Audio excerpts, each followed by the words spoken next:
Hello everyone, this is part 2 of section 14.8, max and min in 3 dimensions. So last time we went over the theoretical concepts and we saw our special formula that determined if we have a max, min, or saddle point. And our first example, we had to find the critical points, which were taking the partials of f with respect to x, with respect to y, setting them equal to 0, and solving the resulting equations. And then we calculated d for that critical point and determined we had a saddle point. So we'll see 2 more examples in this section. So our next example, we have x cubed minus y cubed minus 3xy plus 6. So for the critical points, the 2 partials with respect to x, 3x squared, derivative of y cubed 0 because y is a constant, derivative of negative 3xy with respect to x would be minus 3y. Okay, and then for the partial with respect to y, and derivative of 6 of course is 0, would be minus 3x squared minus, with respect to y, 3x. Minus 3y squared. And then minus 3x. Okay, but I'm going to calculate the other partials that are necessary to calculate d. So the second partial with respect to x, derivative of 3x squared, 6x, derivative of negative 3y with respect to x is 0. Second partial with respect to y, derivative of negative 3y squared, negative 6y, and derivative of negative 3x, and 6 as a constant, would be 0. And then the next partial with respect to x, then with respect to y. So look at x, take the derivative with respect to y, derivative of 3x squared is 0, and derivative of negative 3y would be negative 3.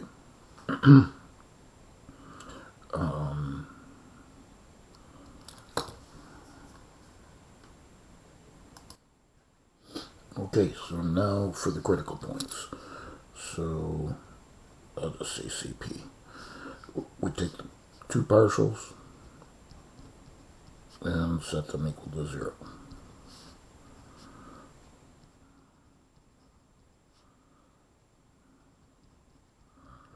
Okay, so here's an interesting situation because now we have them in terms of both equations involve x and y. So basically we have a system. Let's first make this one easier by dividing by 3. So x squared minus y is 0. And I think it might be advantageous to solve for y there. Let's divide this one by negative 3. So we'll have y squared plus x is 0. And maybe solve this one for x would be negative y squared.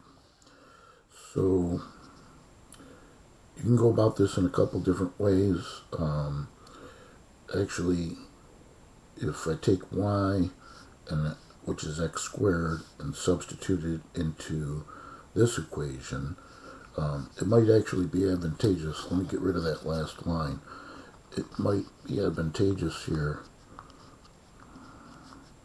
Let me do it off to the side. I think I'm going to need more room here for my calculations. Let's say what we'll do is we'll substitute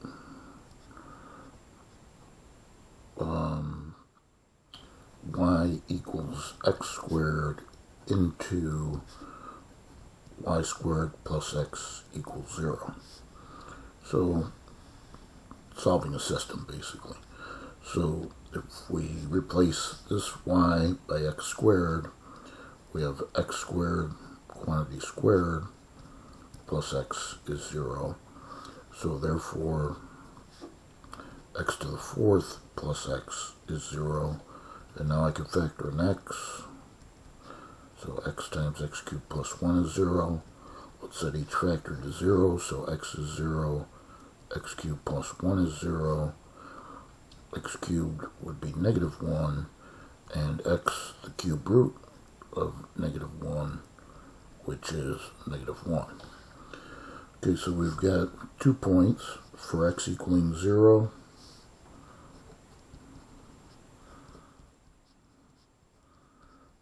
Then we get that y is 0 squared, or 0. So then 0, 0 is a critical point. And for x equaling negative 1, if y is negative 1 squared, which is positive 1, so then negative 1, 1 is also a critical point. So those are the 2 critical points, and now we'll have to calculate d for each of those. And remember that d is equal to f sub xx, f sub yy, minus f sub xy squared. So let's say for the point 0, 0, d would be equal to, okay, f sub xx. Now, if we look up here, f sub xx was 6x, and the value of x that we're using is a 0. So that's just 0. Similarly, f sub yy was negative 6y, but the value of y is this 0. So negative 6 times 0 is 0. And then we have minus f sub xy as a quantity squared. And f sub xy was the negative 3. So minus 3 as a quantity squared. And that gives us minus 9. And look back at the theorem. When d is less than 0, then we have a saddle point.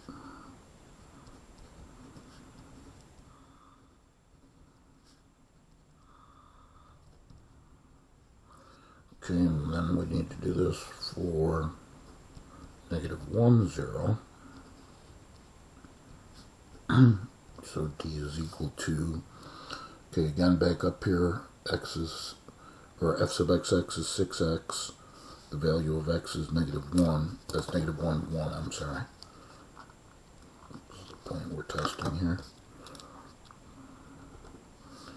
But 6x is f sub xx, x is negative 1, so 6 times negative 1, negative 6. For f sub yy, it's negative 6y. Y is 1, so negative 6 times 1, negative 6.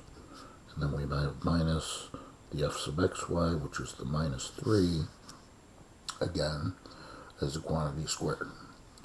So then that gives us 36 minus 9, or 27, and that's a positive 27, which is greater than 0.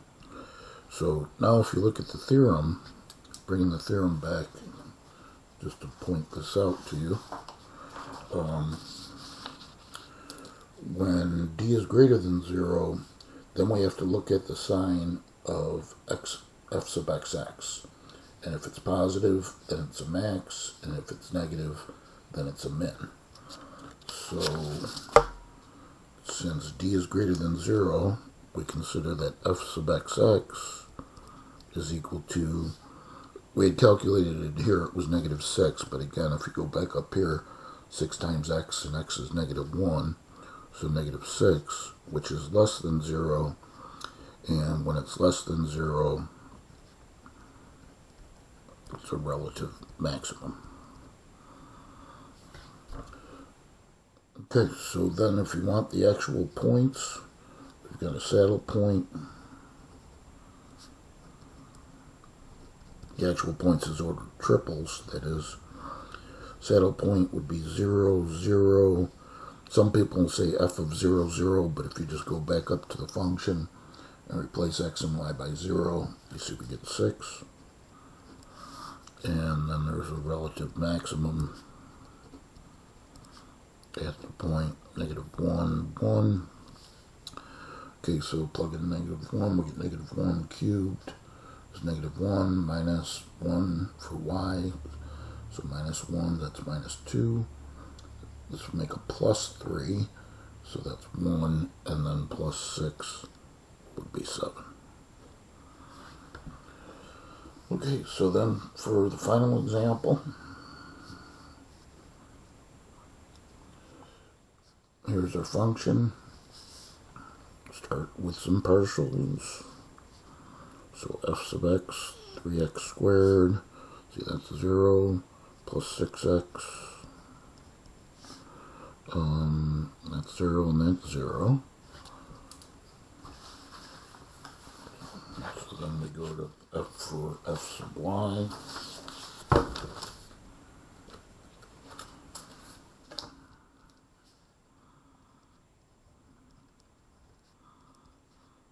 It's 3y squared minus 6y.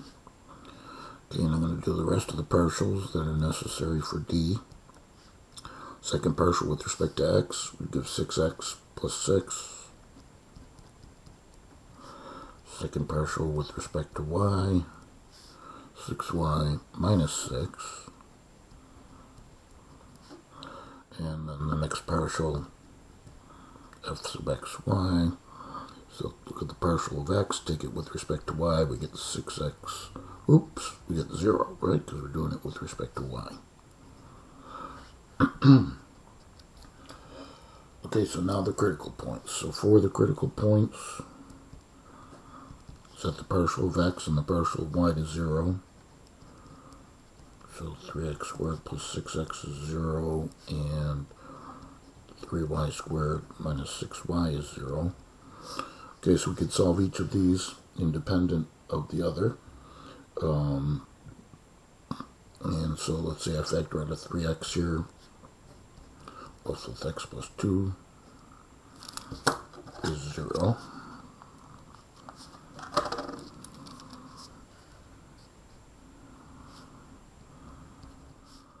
So 3x is 0, x plus 2 is 0, so x is 0, and x is -2.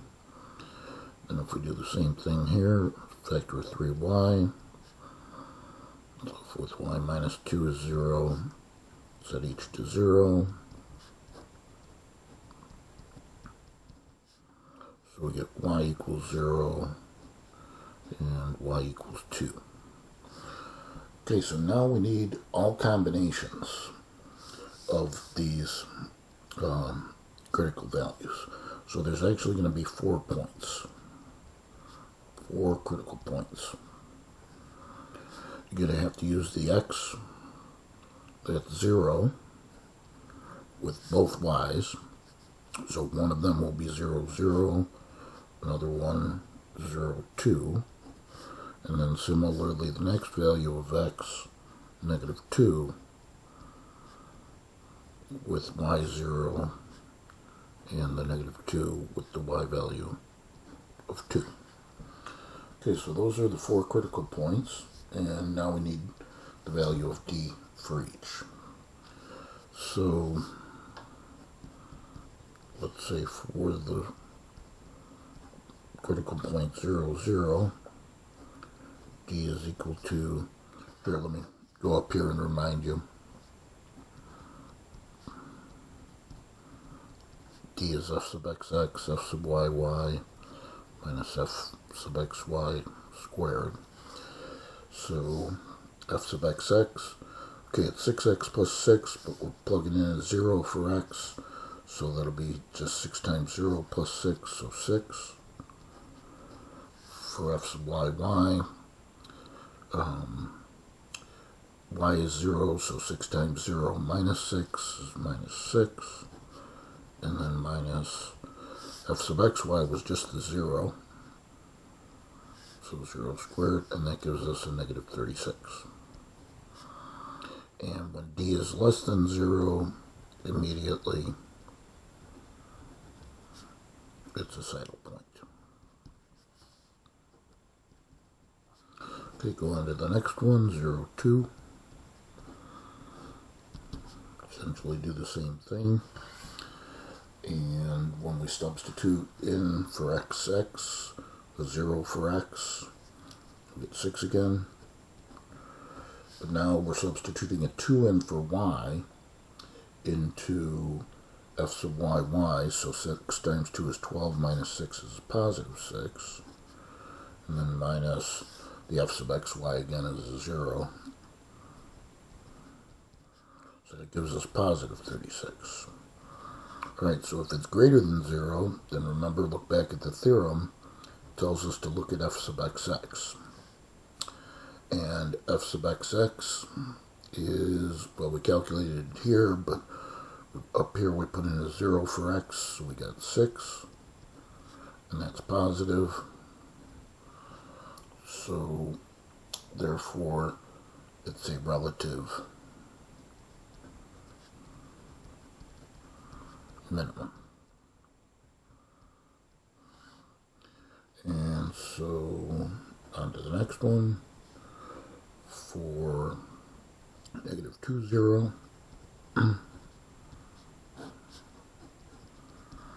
Okay, now x is negative 2 into f sub xx. We get 6 times negative 2 is negative 12 plus 6, so negative 6. Y is 0, so here we get 6 times 0 minus 6 into f sub y, that is, which is minus 6. And then we have the minus 0 squared again. And that's positive 36 as well, which is greater than 0. So then it tells us, look at f sub xx. And it was negative 6, or if we go back up here, when x was negative 2, 6 times negative 2, negative 12 plus 6 again, negative 6.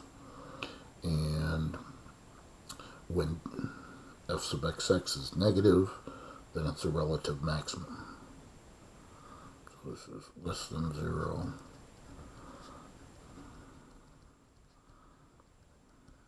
So relative max. And then finally, for negative 2 and 2,